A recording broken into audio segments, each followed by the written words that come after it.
kamera o'rnatish siz uchun xarajatmi yoki investitsiya degan savolimizga istoriyada 34% insonlar xarajat deb belgilashibdi. Endi ko'rib chiqamiz. Sizga xarajat emas, investitsiyaligini isbotlab beraman. Misol qilib olaylik, sizni 80-100 kvadratlik do'koningiz bor. Oziq-ovqat do'koningiz. O'rtacha 10 million, 15 million atrofida savdo qilasiz.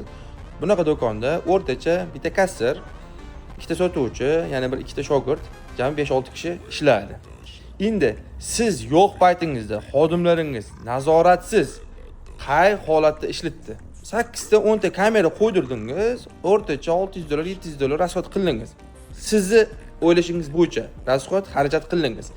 Endi siz yo'q paytingizda ham xodimlaringiz nazoratda turgan kabi, o'zingiz do'konda bo'lganingiz kabi ishlasa, mijozdagi o'shanaqa muomala qilsa, hamma yoq porядка, boshqa holatda bo'ladigan bo'lsa, kamchiliklar to'lg'izilgan bo'lsa, savdoyingiz qanchaga oshgan bo'lar? Taxminan 20% oshsa ham, endi o'zingiz hisob-kitob qilib oling, qanchada $600, $700 kamerani puli oqlanardi.